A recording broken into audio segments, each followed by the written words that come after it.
Bem-vindos à nossa quarta aula do nosso curso de Patrologia.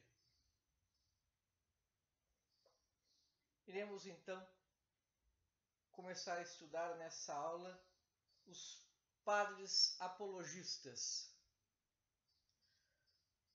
Como vimos então, os padres apostólicos tinham em vista principalmente orientar os fiéis e construir as comunidades cristãs. Eis, porém, que no século II, mesmo novas situações levaram os escritores cristãos a cultivar diferente modalidade de literatura, a saber, a chamada apologética, ou defesa da fé. Procuremos então reconstituir mais exatamente essas novas situações. Então vamos ver aí uma noção geral. Aos poucos foram aderindo ao Evangelho pessoas de formação intelectual que sentiam a necessidade de confrontar sua fé com a filosofia grega e seus arautos hostis ao cristianismo. Procuraram assim olhar para o mundo que os cercava e demonstrar que o monoteísmo cristão, com todas as suas consequências, não era hostil ao Império Romano pagão, nem punha em perigo a segurança deste. A apologia cultivada por tais autores deu ocasião a que aprofundasse a doutrina cristã, dando início a uma teologia ainda rudimentar, que seria aperfeiçoada aos poucos. Pergunta-se: que havia de hostil ao cristianismo no século I? II? Primeiro, antes do mais, circulavam boatos grosseiros a respeito dos cristãos. Seriam dados a bacanais, incestos e até ao ateísmo, por não cultuarem os deuses do império. Vários filósofos e pensadores gregos se faziam intérpretes dessa hostilidade, assim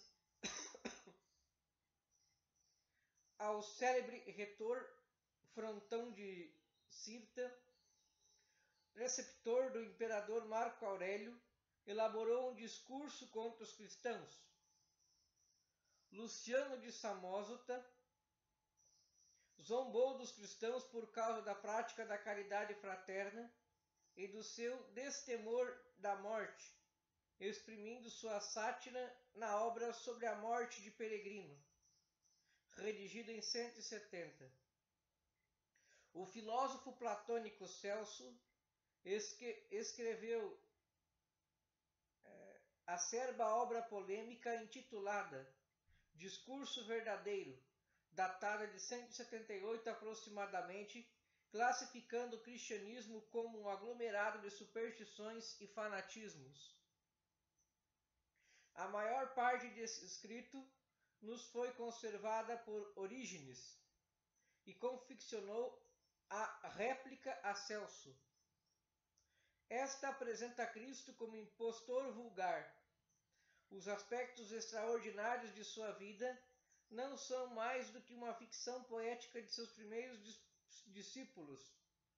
A rápida propagação do cristianismo se explicaria pelo medo suscitado no povo simples pelos quadros aterradores do juízo final e do fogo do inferno. Aliás, a polêmica filosófica contra o cristianismo se prolongou nos séculos III e IV com o neoplatônico Porfírio, com Hierocles e principalmente com Juliano Imperador.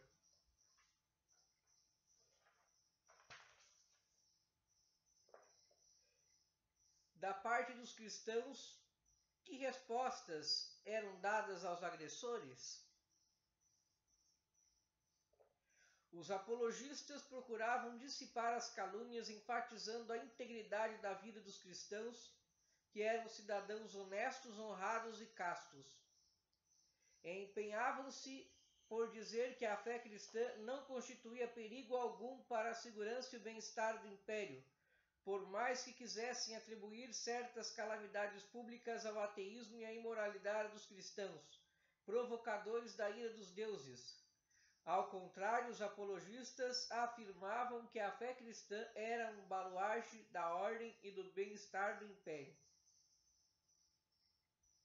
Os apologistas chamavam a atenção para o absurdo dos mitos e dos deuses do paganismo.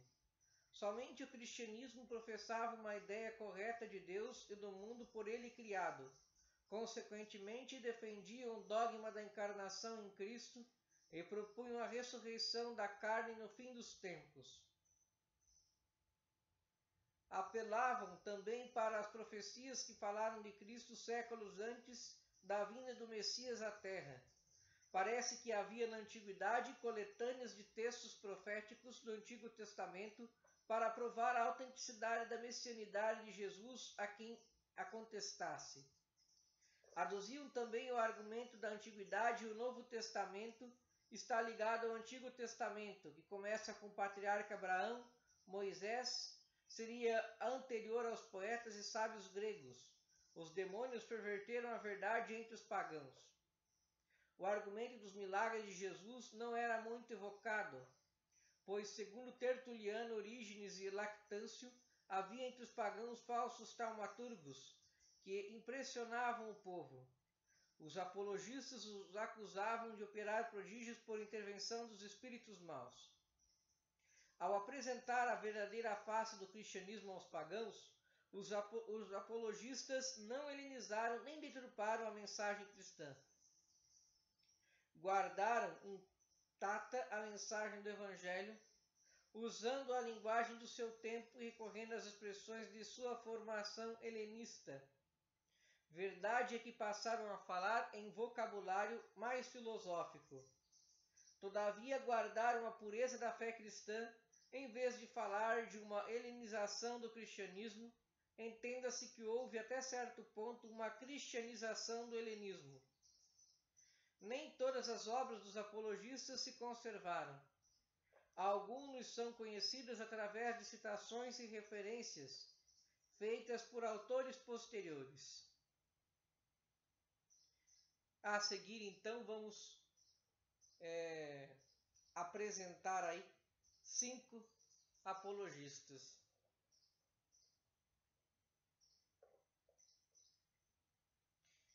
Primeiro, a figura de Quadrato. Quadrato é o mais antigo apologista do cristianismo. Só o conhecemos através da história eclesiástica de Eusébio, que refere o seguinte: após Trajano, que reinou por 20 anos, menos 6 meses, a sucessão do governo imperial coube a Hélio Adriano. A este Quadrato entregou um discurso a ele endereçado. Compusera essa apologia em favor da nossa religião, porque certos homens malvados procuravam hostilizar os nossos. Ainda hoje encontra-se esse livro em casa de muitos irmãos nossos, e também em nossa casa. É possível encontrar aí provas refulgentes da inteligência do autor e da sua fé apostólica ortodoxa. Manifesta sua antiguidade ao exprimir-se nesses termos: as obras do nosso Salvador estavam sempre presentes, pois eram sempre verdadeiras. Aqueles que ele curou, aqueles que ele ressuscitou da morte, não eram vistos apenas no momento em que foram curados e ressuscitados, mas estavam ainda continuamente presentes, e isto não somente enquanto o Salvador vivia na terra, mas também após sua morte. Sobreviveram por muito tempo, de modo que alguns deles chegaram até os nossos tempos. Este, então, é o único fragmento de Quadrato que possuímos. Merece estima por sua antiguidade e vê-se que apelava para os milagres de Jesus claramente testemunhados como sinais da sua messianidade. O segundo, então, é Arístides de Atenas. A mais antiga apologia até hoje conservada é a de Arístides, filósofo ateniense, que Eusébio menciona logo após Quadrato em sua História Eclesiástica. Entregou uma súplica ao imperador Adriano. A obra divide-se em duas partes. Na primeira parte, do capítulo 1 ao 14, considera os homens repartidos por 4 correntes religiosas: os bárbaros, os gregos, os hebreus e os cristãos. Os bárbaros adoram os 4 elementos: o fogo, o ar, a terra e a água. Na verdade, porém, o céu, a terra, a água, o fogo, o ar, o sol, a lua e o próprio homem são criaturas de Deus. Não tiveram jamais nem têm direito a honras divinas. Os gregos adoram certos deuses que, em virtude das fraquezas e das infâmias que lhes são atribuídas, bem mostram nada ter de divino. Os hebreus merecem respeito. O seu conceito de Deus é mais puro e o seu nível moral é mais elevado. Todavia prestaram mais homenagem aos anjos do que a Deus mesmo, e deram mais importância aos aspectos exteriores do culto, como a circuncisão, o jejum e a observância dos dias de festa, do que a verdadeira adoração de Deus. A segunda parte, dos capítulos 15 a 17, trata dos cristãos, que professaram a única noção correta de Deus e, mais do que as outras nações do mundo, encontraram a verdade. Reconheceram como Deus como Criador e Autor de todas as coisas no Filho único e no Espírito Santo. Fora desse Deus não há outro Deus. A fé dos cristãos se traduz em notável pureza de vida.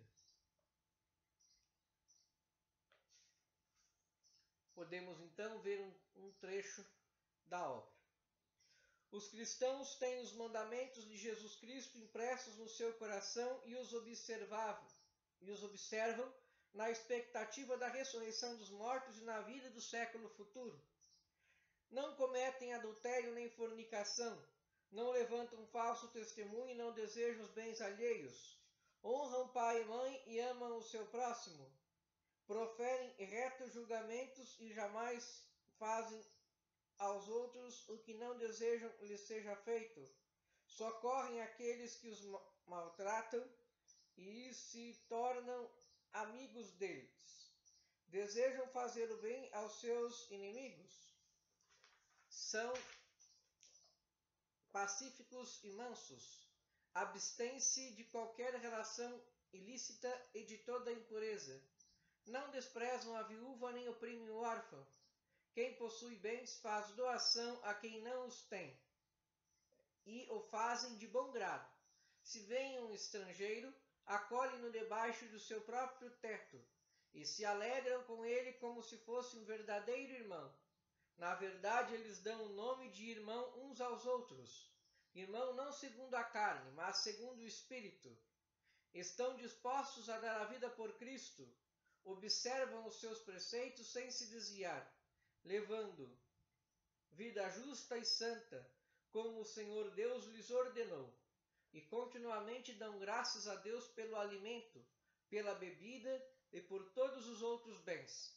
Realmente é esta a via da verdade, que leva todos os que por ela se encaminham ao reino eterno prometido por Cristo na vida futura.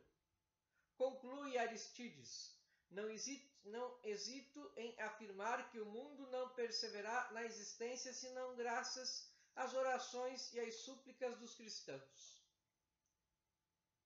O estilo da apologia de Arístides não é estritamente elaborado e concatenado, mas o pensamento do autor reflete firme convicção de estar seguindo a verdade destinada a iluminar o mundo inteiro.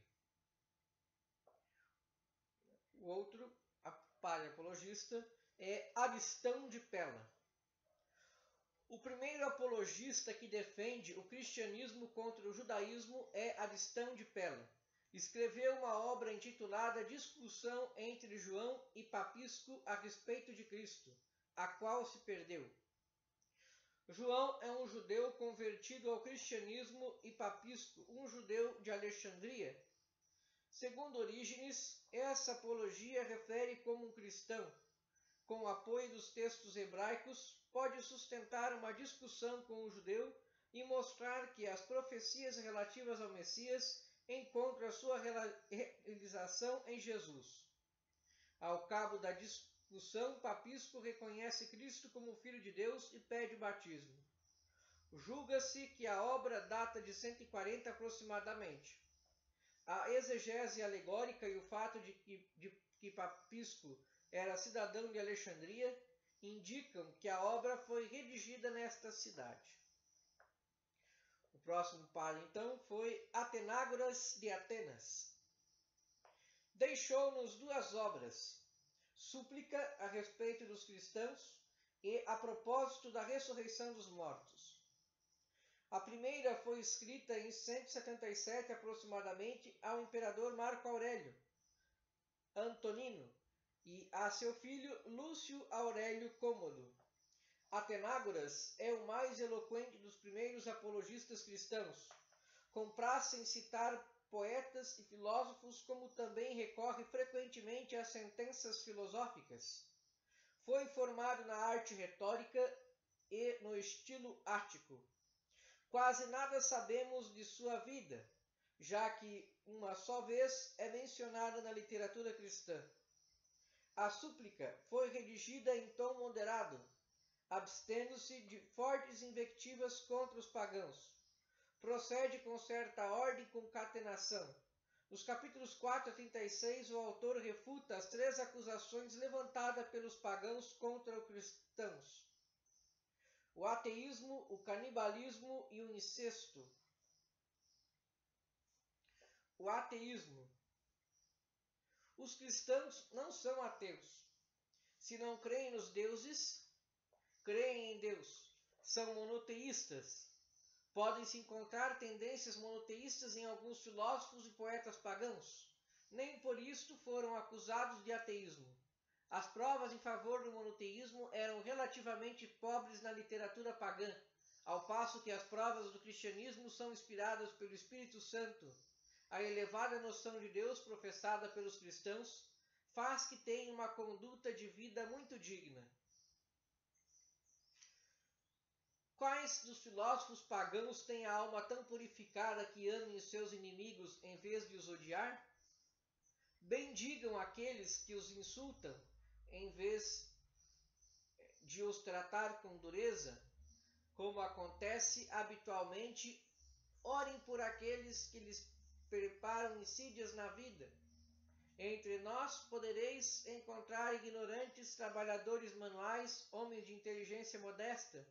Pois bem, se não são capazes de expor com palavra a utilidade de sua doutrina, demonstrem com seu porte a utilidade dos seus princípios.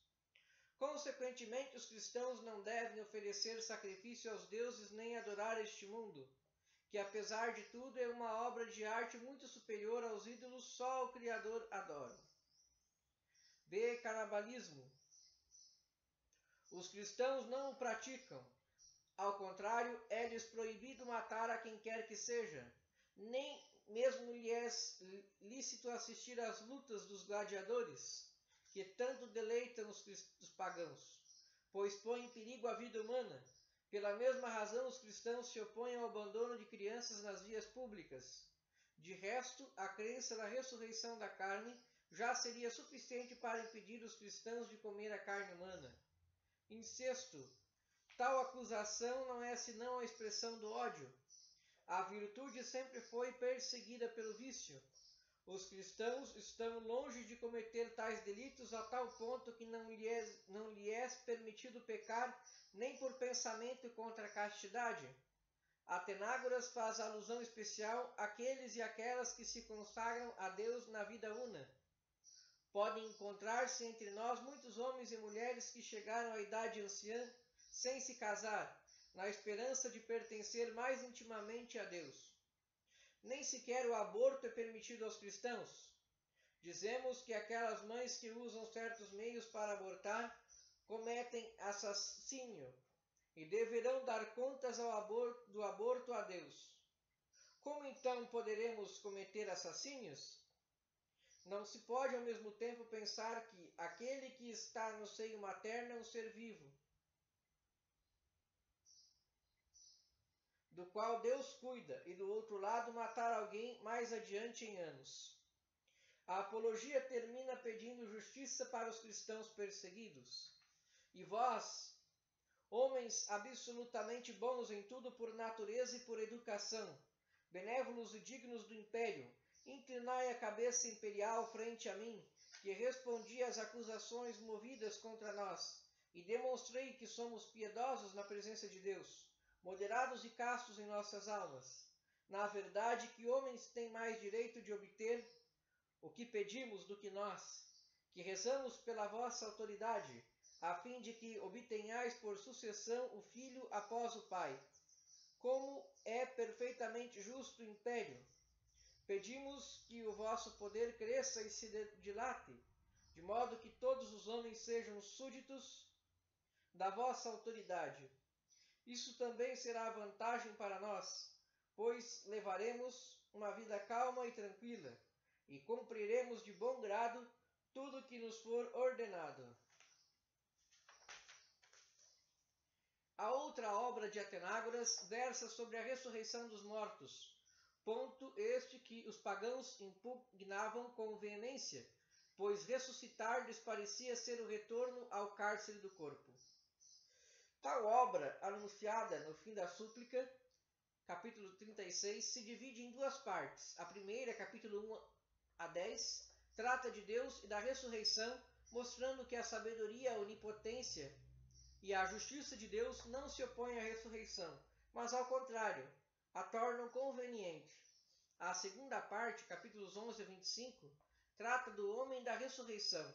Esta é necessária, antes do mais, porque o homem, como ser dotado de razão, é chamado a perdurar sem fim.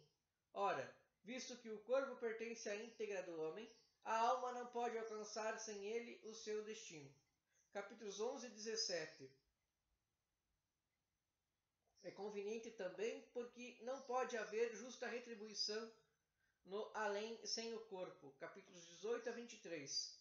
Por último, o autor afirma que a vocação do homem para a bem-aventurança não pode ser atingida na terra. Capítulos 24 e seguinte. Em suma, Atenágoras procura argumentar a partir da razão e assim nos entregou uma das mais elaboradas obras da antiguidade sobre o tema da ressurreição. A alma separada do corpo entre a morte do indivíduo e o juízo final já goza da sorte definitiva, mesmo sem o corpo. Vejamos então o último de hoje, que é Tassiano, o sírio. Tassiano nasceu na Síria de família pagã. Muito viajou e chegou finalmente a Roma, onde frequentou a escola de Justino.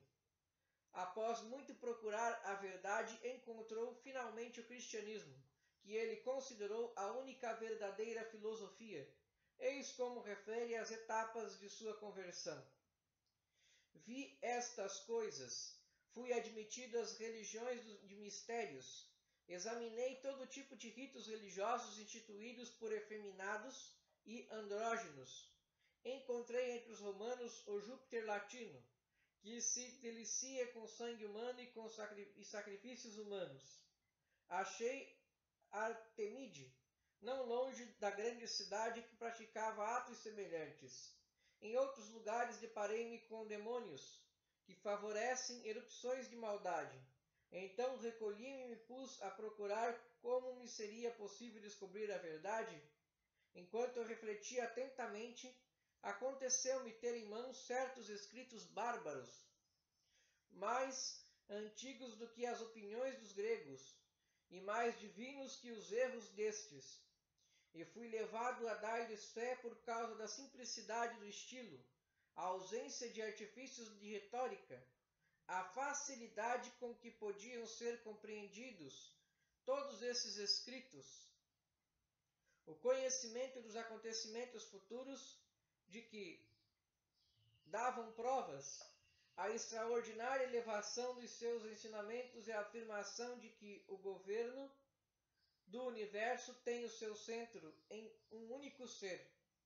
Tendo Deus iluminado a minha alma, descobri que os ritos pagãos levam à condenação, ao passo que aqueles escritos põem fim à escravidão existente no mundo, nos livram de uma multidão de patrões e de inumeráveis tiranos. De outro lado, dão-nos não algo que não tivéssemos anteriormente recebido, mas algo que tínhamos recebido sem o poder de aprofundar por causa dos erros. Tassiano foi extremista em sua conversão. Manifestou-se avesso à filosofia grega, exaltando ao máximo os valores cristãos. Era também contrário às artes, às ciências e à língua dos gregos, julgando que as autoridades cristãs não repudiavam suficientemente a educação e a cultura do império. Fundou em 172, ao voltar para o Oriente, a seita dos encratistas, que consideravam o matrimônio como adultério e condenavam o uso da carne e do vinho. Apregoava a substituição do vinho pela água na celebração da Eucaristia. Por esta razão, os encratistas foram chamados aquários. Nada se sabe sobre a morte de Tassiano. Das 7 ou 8 obras de Tassiano, restam apenas 2, o Discurso aos Gregos e o Diatessaron. O Discurso aos Gregos é mais do que uma apologia, vem a ser uma obra de propaganda dirigida a pessoas cultas, na qual o autor justifica o abandono da filosofia grega e a sua conversão à filosofia bárbara, à filosofia cristã. Explana a doutrina cristã sobre Deus, o mundo e os homens. Em oposição ao helenismo, justifica a sua conversão pelo fato de ser a filosofia cristã mais antiga do que a sabedoria grega. Tudo que a cultura grega possui de bom, ela o deve aos bárbaros. Além disto, segundo Tassiano, as suas expressões não têm grande valor e favorecem a imoralidade principalmente por suas esculturas. A obra deve ser de data posterior a 165. O Diatessaron, do Diatessaron Evangelium, o Evangelho através de 4, é uma tentativa de concordância dos evangelhos. O autor funde os 4 evangelhos numa única narração, inserindo os textos dos sinóticos na estrutura cronológica do evangelho segundo São João. Esta obra, apesar de suas imperfeições, exerceu certa influência sobre a literatura posterior na Síria. Então, essa foi a nossa primeira aula sobre os padres apologistas. Na próxima aula, então, vamos ver a figura de São Justino, Justino de Roma, dando aí sequência nos padres apologistas. Para encerrar, então, vamos ver um pouco os apologistas em síntese. Depois dos precedentes que é possível detectar no Novo Testamento, especialmente nos Atos, no Apocalipse, o primeiro documento é a Apologia dirigida por Quadrato ao imperador Adriano, da qual só conhecemos o breve fragmento referido por Eusébio. Aristídeos, filósofo ateniense, apresentou a sua apologia ao mesmo Adriano ou Antonino Pio, nos primeiros anos de seu reinado. Além de em grego, ela nos chamou num fragmento armênio e numa versão siríaca, que se considera mais próxima ao texto grego original. Dentre os apologistas gregos, emerge a figura de Justino, nascido na Palestina, filósofo convertido ao cristianismo, o qual, após várias peregrinações, se estabeleceu em Roma, onde reuniu um grupo de discípulos e, junto com 6 deles, morreu mártir, entre os anos de 163 e 167. De sua autoria possuímos 2 apologias, que na origem deviam constituir uma só obra, composta por volta de 153, e o diálogo com o judeu Trifão. Outros escritos que nos chegaram sob o nome de Justino são apócrifos ou de autenticidade contestada. Taciano, discípulo de Justino, nascido de família pagã na Síria, compôs o discurso aos gregos, uma violenta invectiva contra toda a forma de paganismo, e o Diatessaron, redação concordada dos 4 evangelhos. Atenágoras, provavelmente ateniense em torno do ano 177, endereçou uma súplica em favor dos cristãos a Marco Aurélio e ao filho Cômodo. Foi atribuído a ele também, mas parece indevidamente, o tratado sobre a ressurreição dos mortos. Teófilo, bispo de Antioquia, pelo ano 180, escreveu 3 livros, Ad Autólico e outras obras perdidas. Podem-se mencionar aqui 2 obras de data incerta que nos chegaram sob o nome de Justino: o breve discurso aos gregos e exortação aos gregos. O escrito endereçado a Diógenes, personagem desconhecido, condena a idolatria e as observâncias judaicas e apresenta os cristãos como a alma do mundo. Fortemente polêmico e sarcástico é o livro Zombaria dos Filósofos Pagãos, de Hermias, de incerta colocação cronológica. Além disso, temos notícia de apologistas perdidas, compostas no século II e no começo do III, por Milcíades, Cláudio Apolinário, Melitão de Sardes e por outros autores desconhecidos. Motivos apologéticos e polêmicos estão presentes em algumas atas e paixões de mártires. E assim então encerramos a nossa aula, e na aula que vem então vamos estudar São Justino, e depois vamos ver a Epístola a Diogneto, Teófilo de Antioquia, Otávio de Minúcio Félix, a figura de Irineu de Leão, Tertuliano, São Cipriano de Cartago, e aí Clemente de Alexandria, Orígenes de Alexandria e a figura de Lactâncio, encerrando então o primeiro período pré-niceno da patrologia da patrística. Espero que tenham gostado. Caso de dúvidas, me procure. E já pode então também iniciar a leitura do volume 2 da coleção de patrística. Aqueles que não têm a coleção de patrística, eu tenho ela em PDF, posso estar disponibilizando em contato, via e-mail, para que possam estar fazendo leitura dessas obras riquíssimas da nossa tradição. Para aqueles então que querem meu contato, meu e-mail é alessandrocima@outlook.com, meu WhatsApp é DDD 41 984922591. Muito obrigado pela sua atenção e até a nossa próxima aula.